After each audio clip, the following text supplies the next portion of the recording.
বাবা তো অনেকদিন আগে কিরকম একটা রিটায়ারমেন্ট নিয়ে নেবেন বাবা, তারপরে ভীষণই ক্লান্ত হয়ে পড়েছিলেন, কন্টিনিউয়াসলি অনেক সিনেমা করতে করতে করতে খুব স্বাভাবিকভাবে যেটা হয়, যেটা মনে হয় যে ঠিক হয়েছে তো অনেক বছর ধরে কাজ করলাম, এবার একটু করে 7 পাকে বাঁধার লাস্ট বাবার সঙ্গে আমার কাজ হয়েছিল, এবং তারপরেই বাবা বলেছিলেন যে আর বেশি দিন কাজ করতে চাইছেন না। আর তো তারপরে সবাই একটু একটু একটু রঞ্জিত দা না করলে হবে না, একটু রঞ্জিত দা না করে, তো একটু একটু সবাইকার হয়তো আবদার মেটানোর জন্য বাবা হ্যাঁ হ্যাঁ করেছিলেন, কিন্তু খুব যে আবার getting back to the profession সেরকম হয়নি। তো তাই জন্য আমার সঙ্গে বাবার এই ছবিতে মানে তাহলে বুঝতেই পারছো যে কতটা ইম্পর্টেন্ট ছবি আমাদের দুজনের জন্যই, তাই জন্যই বাবা হ্যাঁ বলেছিলেন, কারণ ক্যারেক্টারটা এত বেশি বাবাকে নাড়া দিয়েছিল এবং কনভিন্সড হয়েছিলেন, তাই জন্য। কারণ তাছাড়া আমার মনে হয় বাবাকে হ্যাঁ বলানোটা যথেষ্ট মুশকিল, মানে আমি মেয়ে হয়ে বলছি প্রচন্ড মুশকিলের কাজ, তো তাই জন্য কিন্তু সেটা বাবা রাজি হয়েছিলেন। বাকিটা বাবাই বলবেন কেন হয়েছিলেন। সেরকম প্ল্যান হয়ে ব্যাপার নাই, ইনফ্যাক্ট আমি ছেড়েও দিয়েছিলাম মাঝে সাঝে, এক একটা ছবি এত লোকে ধরে বলে এক একটা না ছবি প্রায় ছেড়ে দেওয়ারই মতো আছে। তো এই ছবিটার পরেও যে ছবি করবো এরকম কোনো ছিল না। আর তারপর আরেকটা মানে গল্প পছন্দ না হলে ছবি করে আর আমার ইচ্ছেও থাকে না। এই দীর্ঘদিন বাদে এই গল্পটা যখন নিয়ে আসলো ভয়ানক আমার ভালো লাগে। এত সুন্দর গল্প, ভাই বোনের সম্পর্ক, কোনো বাড়াবাড়ি টাড়াবাড়ি কিচ্ছু নেই, এই বড় ও ছোট সেরকম ব্যাপার নেই। অনেক সময় মান অভিমান সেন্টিমেন্টের ব্যাপার তো ভাই বোনদের লেগে থাকে, সেরকম হয়েছে অসম্ভব। মানে I am so happy with the story, একদম সিনারিও যেরকম ভাবে করে লেখা হয়েছে। তো তখন সেখানে দেখলাম একটা লয়ারের রোল আছে, লয়ার সেও একটু মানে সাংঘাতিক লয়ার প্লাস 100-র মধ্যে 100 অনেস্ট। কোনোদিন মানে কেস জিতবার জন্য মিথ্যে কথা বলা, মানে অসভ্যতা করাটা কখনো করে টরে, এই ধরনের একটা চরিত্র। আর গল্পটার মধ্যে ভাই বোনের অসম্ভব ভালো সম্পর্কটা, দুজনকে প্রচন্ড ভালোবাসে, আবার ঝগড়াও লেগে গেছে, লিটিগেশন প্রপার্টির উপর যে লোভ আছে, আমার টাকার দাম না, আমার কোটি টাকা প্রপার্টি চাই, টাকা ইট ইজ নট মানি, কিন্তু সেন্টিমেন্ট আছে। ওই বাড়িতে তো আমার বাবা মা থাকবে, তো আমার তো ছোট বয়স থেকে ওইখানে থেকেছি, মেয়েটার দিক দিয়ে বলছি আমি, তো আমার তো আমাকে জিজ্ঞেস না করে ফট করে বিক্রি করে দিচ্ছিস। এই নিয়ে ভাই বোনের মধ্যে একটা মানে লিটিগেশন হয়ে যায়, ঝগড়া চললেও কিন্তু তার মধ্যে এত আমার ভালো লেগেছে, অসম্ভব একটা ভালোবাসাবাসির ব্যাপারও চলছে ঝগড়ার মধ্যে। এই জিনিসটা ফুটিয়ে তুলেছে বইটা। তো 16 বছর আগেকার কোয়েল আর আজ 16 বছর পরে কোয়েলের মধ্যে অনেক পরিবর্তন। আমার তো একটা এই পার্টিকুলার আমি টক অ্যাবাউট দিস ফিল্ম, আমার এত ভালো একটা লেগেছে, আমি বলতে চাই না অন্যান্য ছবিতে বলি এটা ঠিক হয়নি ওটা ঠিক হয়নি, সেটা পুরো পরিষ্কার। এখানে কিন্তু খুব ধরে ধরে ধরে ধরে কাজ করেছে, আমি খুব বাবা হিসেবে খুশি। একটা আশীর্বাদ আর একটা প্রেশার নয়, ওটা আমার মনে হয় দায়িত্বটাকে আরো বাড়িয়ে দেওয়া, সেইটা ভালো লাগে। ওই দায়িত্বটা নিয়েছি বলে আরো বেশি আমার মনে হয় নিজেকে কন্টিনিউয়াসলি পুশ করা। বা যখন ইন্ডাস্ট্রিতে এসেছিলাম তখন আমার মনে আছে আমি তখন যথেষ্ট অল্প বয়স, আমার 19 পার করে জাস্ট 20-তে পা দিয়েছিলাম। তো তখন বাবা আমাকে বলেছিলেন যে তুমি একটা প্রফেশনে ঢুকছো, অনেক মানুষের টাকা এবং ইমোশনস ইনভেস্টেড আছে তোমার ছবি বা তোমার ক্যারিয়ারের পেছনে, তো সেটাকে তোমার প্রত্যেকটা জিনিসে তোমাকে মূল্যটা দিতে হবে ঠিকভাবে। তো তাই জন্য সেই কথাটা যেহেতু এতটাই মনের মধ্যে লেগে গেছিল, এবং ওটা একটা it was like an unspoken promise, মানে নিজের মধ্যেই একটা বোধহয় কোনো একটা জায়গায় প্রমিস করেছিলাম যে হ্যাঁ যদি আমি প্রফেশনের অ্যাবসলিউট কমিটমেন্ট নিয়ে থাকতে পারি তাহলে ঠিক আছে, তা নাহলে হয়তো টাটা বাই বাই আর কি। কারণ খুব যে ছোট বয়স থেকে অ্যাম্বিশিয়াস হয়ে বড় হয়েছি তেমন নয়, ঘটনাক্রমে ডেস্টিনির ইচ্ছে ছিল, তাই জন্যই হয়তো ভাগ্যক্রমে আমি ইন্ডাস্ট্রিতে ঢুকেছিলাম। এই যে প্রেশারটা তুমি বললে, প্রেশারের থেকে বেশি আমার মনে হয়েছিল ভগবান কেউ যেন না বলতে পারে যে রঞ্জিত মল্লিকের মেয়ে কিচ্ছু করতে পারেনি, রঞ্জিত মল্লিকের মেয়ে একদম বাজে, এরকম যেন না। আমি না কন্টিনিউয়াসলি শুধু বাবার নামটা যাতে কোনো রকম ভাবে একটুও যাতে কোনো কিছু না হয়, কিছু টেন্টেড না হয়, সেই একটা রেসপন্সিবিলিটি কাজ করেছে, সেই দায়িত্ব থেকে আমার মনে হয় জিনিসটা আরো বেড়ে গেছে আর অবভিয়াসলি উইথ টাইম আরো বেশি বেড়েছে। কারণ সেটা আমার মনে হয় যে কোনো সন্তানের তো একটা জায়গায় মা বাবাকে প্রাউড করানোর একটা ভীষণ সুপ্ত ইচ্ছে থাকে, সেটাই হয়তো আমি ট্রাই করেছি আমার দিক থেকে। আমার একদম মনে হয় না, কারণ আমার জাস্ট এক্স্যাক্টলি অপোজিট মনে হয়। কারণ আমার মনে আছে অনেক আর্টিকেলস পড়েছিলাম যেখানে উত্তম কুমার মারা যাওয়ার পরে দেখানো হয়েছিল স্টুডিও পাড়া একদম ফাঁকা হয়ে গেছে। সেখানে বাবার মেয়ে বলে বলছি না, কিন্তু যেহেতু বাবার তখন বাবার যা সিনেমা আসতে শুরু করলো, তারপরে শত্রু থেকে শুরু করে ইন্দ্রজিৎ, নবাব, যতগুলো মানে পরপর humongous blockbusters, platinum jubilee, golden jubilee, তার থেকে তো আর আমার মনে হয় দ্যাট ডিফাইন্স এভরিথিং। কারণ ফাইনালি অডিয়েন্সের ভালোবাসা এবং আশীর্বাদ যার সঙ্গে থাকে তাকে বাকিটা নিয়ে কোনো কিছু চিন্তা করতে হয় না। দূরে আমি চলে যাইনি তাহলে না কেমন করে যাও না, কিন্তু আমার মনে হয় সেটা একটা না, আমার একটা কমপ্লেন্ট আছে, একটা নালিশ, যেটা বম্বে ইন্ডাস্ট্রিতে হয় না, সেটা কলকাতা ইন্ডাস্ট্রিতে কেন হয় আমি ঠিক জানি না। সেটা হচ্ছে বম্বে ইন্ডাস্ট্রিতে যেরকম সো কল্ড কমার্শিয়াল ফিল্মসের অ্যাক্টরদেরকে নিয়ে কিন্তু মিনিংফুল ফিল্মসও করা হচ্ছে, সেটা চিরকাল আমরা দেখে এসেছি। সেটা মানে স্টুডেন্ট অফ দ্য ইয়ার হয়তো আলিয়া ভাট করলো, তারপরেই আবার উড়তা পাঞ্জাবও করছে, হাইওয়েও করছে। সেটা ওই ক্ষেত্রে যখন সবাই ভাবতে পারে, আবার ওইদিকে এইটাও হয় যে যারা মিনিংফুল ফিল্মস, সাপোজ রাধিকা আপ্টে, যারা মিনিংফুল ফিল্মস দিয়ে শুরু করেছে, তারাও কিন্তু অন্য ধরনের ছবিও তাদেরকে এক্সপেরিমেন্ট করা গেছে। কিন্তু আমাদের এখানে বাংলাতে একটা কোনো একটা ব্যাপার আছে যে সাপোজ যারা হচ্ছে মিনিংফুল ফিল্মস, তার মানে শুধুই মিনিংফুল ফিল্মস, তারা অন্য ধরনের ছবি যেগুলো কমার্শিয়ালি ভায়াবল ফিল্মস, কারণ সেগুলো ফাইনালি তো that is the spine of the industry. আমার তো মনে হয় spine of the industry is all commercial films, এবং সেখান থেকে টাকা নিয়ে, কারণ as a part of A production house আমি সেটা বলতে পারি যে সেখান থেকে কারণ ম্যাক্সিমাম মানুষের ঘর চলে সেই কমার্শিয়াল ফিল্মস থেকে আমাদের ইন্ডাস্ট্রির মধ্যে, এবং তার সঙ্গে সঙ্গে তারপরে বাকি commercial so called meaningful films যেগুলোকে বলে, বা ইন্টেলেকচুয়াল ফিল্মস যাই বলো, সেসব অন্য ধারার ছবি, সেসব ওইখান থেকেই তারপরে যেটা আসে, তারপরে অন্য ধারার ছবিতে তারপরে ইনভেস্ট করা হয়। তো তাই জন্য একটা কোনো ব্যাপার যেখানে এটা এখানে আছে, সেটা হচ্ছে তুমি কমার্শিয়ালে চলে গেছো, তার মানে I don't think you can be taken in so called meaningful films, যেটা সেই ক্ষেত্রে সত্যজিৎ রায়ের সঙ্গে বাবার হয়নি, কারণ বাবা অনেক সিনেমা তার মধ্যে করে ফেলেছিলেন, তারপরে সত্যজিৎ রায় শাখা প্রশাখা করেছিলেন। তো that was a big blessing, কারণ সেটা উনি ভেবেছিলেন সেইভাবে, বা নায়ক চরিত্রে উত্তম কুমার মানে আর কারোর কথা ভাবা ইম্পসিবল। কারণ যদি তুমি ম্যাগনানিমিটি বা একটা হিউজ মানে একটা ফিগার তুমি ধরো অন স্ক্রিন, সেটা it had to be matinee idol Uttam. সেই সময় বলতো সৌমিত্রকে পাশের বাড়ির ছেলে এবং উত্তম কুমারকে বলতো রাজার ছেলে। বলে তুমি আমার বুঝতে পারছো না কেন, তুমি আমার কেন বুঝতে পারছো না, আমার প্রবলেম গুলো তুমি কেন রিয়েলাইজ। এটা একটা কি বলতো, একটা ভীষণ সূক্ষ্ম মান অভিমানের লড়াই, এটা সূক্ষ্ম একটা মান অভিমানের লড়াই। কারণ ভাই বোনের দুজনের অসম্ভব সুন্দর একটা সম্পর্ক, এবং সেখান থেকে দুজনের মধ্যে একটা, যেটা বাবা এক্ষুনি বললেন যে কিছু কিছু কথা হয় না যে ভেতর থেকে মনে হয় যে দাদা কেন এই কথাটা বুঝতে পারছে না আমার, বা দাদা ভাবছে এই কথাটা কেন আমার বোন বুঝতে পারছে না আমার। তো সেই একটা মান অভিমানের লড়াই, আর সেইখান থেকে সেই দ্বন্দ্বটা শুরু। ভগবানের অনেক আশীর্বাদ যে ব্রেকিং দ্য আইস অবধি কখনো কোনো পরিস্থিতি পৌঁছয়নি, খুব তাড়াতাড়ি আমাদের তখনই ঠিক হয়ে যায়, মানে ইনস্ট্যান্ট। আমরা অনেকক্ষণ ঝগড়া ফেলে রাখার মানে পার্টিসিপেন্টস নই, তো তাই জন্য সেই ব্যাপারটা খুব তাড়াতাড়ি আমরা মনে করি যদি কোনো বাই এনি চান্স।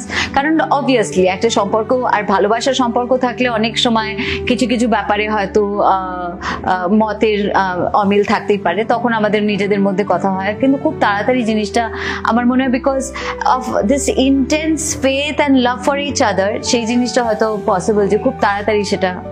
বাংলা ঘরানা ছবি এতকাল ধরে হয়ে গেছে, সেখান থেকে একটু যেন কোথায় চেঞ্জ হয়ে যাচ্ছে, অন্য টাইপের হয়ে যাচ্ছে, তো সেই জিনিস আমার পছন্দ হয় না, অনেস্টলি বলি। আমরা কি বাঙালিয়ানা যেটা হয় না, বাঙালিয়ানা একটা ছবির মধ্যে শুধু ভাষাটা বাংলা বললেই তো হবে না তো। তো সেইখানে কোথাও একটু সরে সরে যাচ্ছিলাম আমরা। তো সেখান থেকে আবার আমি তো মনে প্রাণে চাই যে 100-র মধ্যে 100 ছবিটা বাংলা টাইপের ছবি। মৌচাক আজ থেকে 50 বছর আগে কাছে, 50 years back, that's 1975 এর ছবি।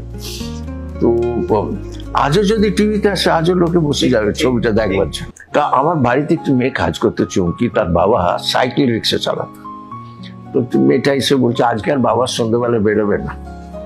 কেন, কি হলো বাবা বেরোবে না কেন? সাইকেল নিয়ে, সাইকেল রিক্সা নিয়ে।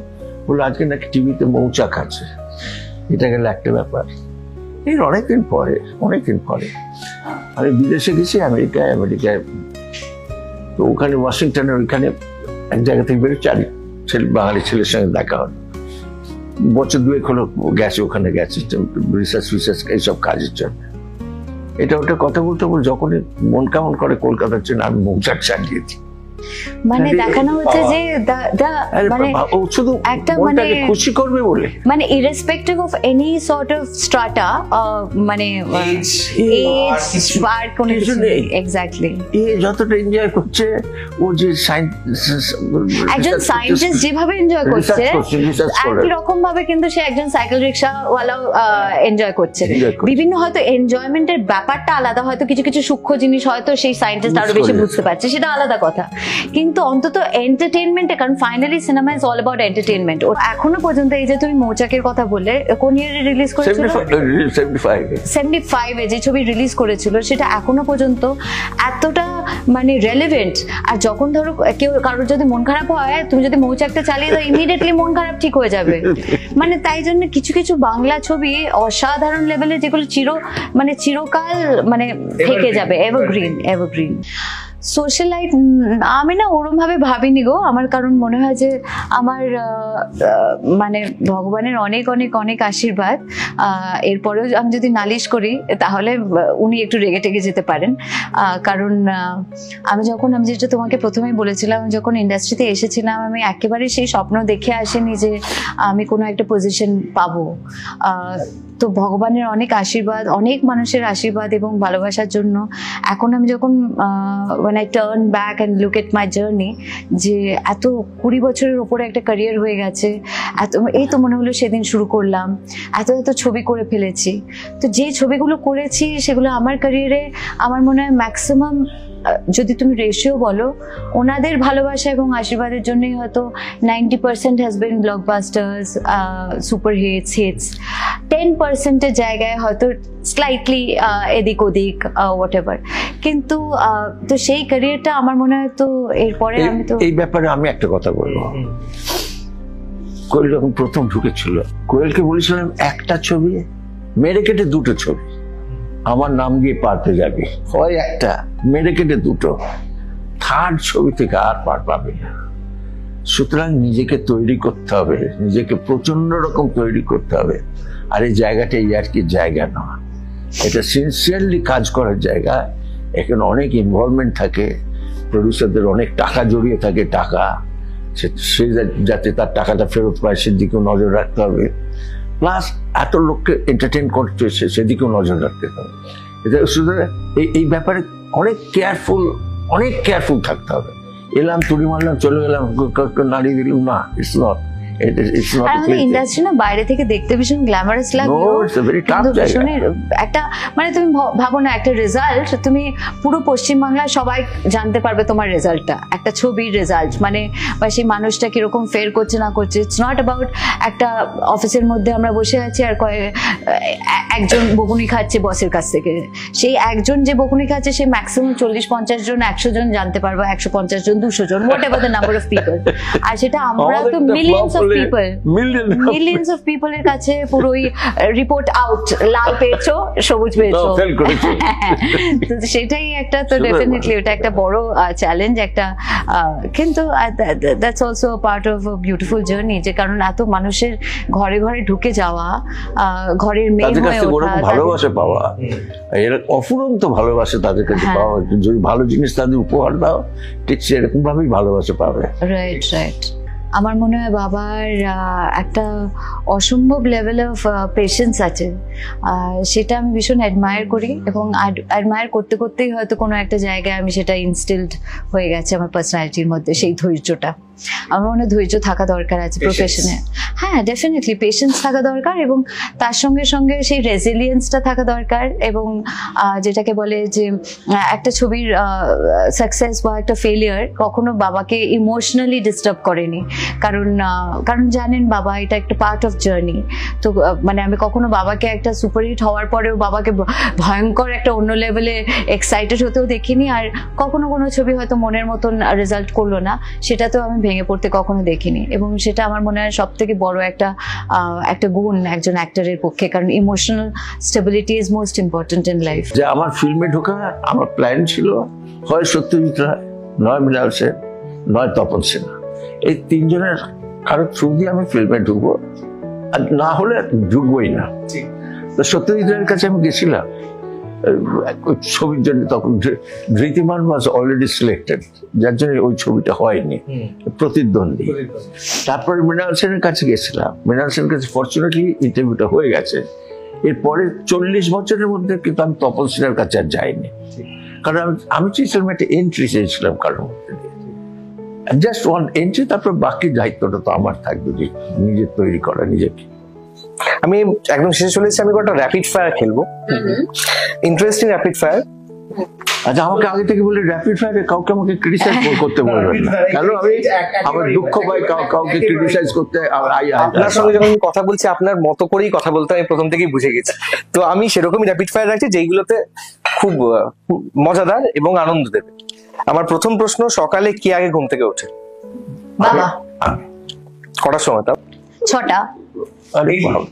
হ্যাঁ, আমি তো আর বাবা যত অনেক বেশি জানি, আমি অনেক বেশি জানি। চলো তো লেটেস্ট, তারও আগে উঠে পড়ছে। পরেরটা হচ্ছে, বাড়িতে কে বেশি বড় ইনস্ট্রাক্টর? বাবা। নির্দেশ দেয়? আমি কন্টিনিউয়াস, আমি দি মানে কন্টিনিউয়াস। তারপরে আমি জানি বলে দিই না, না জেনে তো দিচ্ছি না। না না, ডেফিনেটলি শুটিং সেটে কে বেশি বাবা। সিরিয়াস তো ডেফিনেটলি আমিও সিরিয়াস গো, নিশ্চয়ই আমিও সিরিয়াস হতেই হবে, উপায় নেই কোনো। কার বেশি রাগ? রাগটা খানিকটা বোধ হয় আমারই বেশি। দেখেছো, ভাগ্যিস অ্যাকসেপ্ট করেছে। কে আগে সরি বলে? বাবার লাইফে কখনো আমি সরি শুনিনি গো, তো তাই ভুল করলে তো আমরা বলে দিই, সরি ঠিক বলি না। না মানে কিরকম একটা ক্যাজুয়াল বলে দেয় একটা, সরি কথাটা হয়তো ব্যবহার করলাম না, না রে না না আমি বোধহয় ভুল বলছি, এরকম যদি অ্যাকসেপ্ট করে, যদি রিয়েলাইজ করি যে ভুল হয়ে গেছে, তাহলে সেটা এক সেকেন্ড অ্যাকসেপ্ট করার আমার দুঃখ। একে অপরকে মোবাইলে করা শেষ মেসেজটা কি ছিল দুজনকে? মোবাইল। বাবা তো মানে বলবো, বাবা মোবাইলে না কিচ্ছু ফোন রিসিভ করা আর ফোন করা ছাড়া কিচ্ছু জানে না। তো এখন বাবা বলছেন যে কবির আমাকে শেখাচ্ছে, তো তাই জন্য কবিরের কাছ থেকে যদি ফাইনালি কেউ শেখাতে পারে, কারণ আমার মা আর আমি হাল ছেড়ে দিয়েছি, পাচ্ছি না, হচ্ছে না আমাদের দ্বারা, তো সেটা এখন কবির শেখাচ্ছে। বাবা দুজনকে গুরু বলে, গুরু গুরু গুরু করে, গুরু এটা এরম টেপ হতে পারে, এরম করো, তারপরে এরম করে দাও, ওরম করে। সেটা আমার মনে হয় কবিরের কাছে যেটা বলেছে সত্যি কথা, অ্যাবসলিউটলি। কে বেশি ইমোশনাল? বাবা ভীষণ ইমোশনাল, বাবা ভীষণ ইমোশনাল। সিনেমা দেখতে কি কেঁদে ফেলেছে কখনো? কোন সিনেমা হয়েছে চোখ চঞ্চল করেছে? নিশ্চয়ই। ঠিক। কোয়েলের সিনেমা দেখতে গিয়ে? হ্যাঁ, প্রচুর কাঁদি। রুমাল নিয়ে আমি ভীষণ আমি কাঁদি, যখন কাঁদার কোনো দৃশ্য থাকে তখন আমি ভীষণ এতটা ইনভলভড হয়ে যাই, যদি তাহলে ডেফিনেটলি কাঁদি আমি সেটা। পরের প্রশ্ন, যেটা রঞ্জিত বাবুর প্রিয় খাবার যা কোয়েল রান্না করতে পারেন এবং রঞ্জিত বাবু ভালোবাসেন? নমস্কার। নমস্কার। এই প্রশ্নটা এটা দেখেছো 100 কোটি টাকার প্রশ্ন, বলো তো উত্তরটা বলো। এইরকম প্লিজ কেন রান্নার কথা বলছে, প্লিজ নেক্সট কোয়েশ্চেন। বাবার এমন একটা খাবার যা খাওয়া বারণ কিন্তু বাবা জেদ করেন খাবেন? হ্যাঁ, অফ লেট সেটা হচ্ছে ওই মিষ্টির ব্যাপারটা এক এক সময় মনে করে দিতে হয়, প্লিজ মিষ্টিটা অতটা খেও না, কারণ যদিও বাবা প্রচন্ড বেশি মিষ্টি খান না, আমরা একটু বেশি সচেতন থাকি বাবার শরীরের জন্য, হ্যাঁ তাই জন্য মিষ্টি। বাবার প্রিয় হিরোইন কে? যদি ভুল বলে তাহলে বাবার অনেকজন আছে, অনেক তিনটে নাম।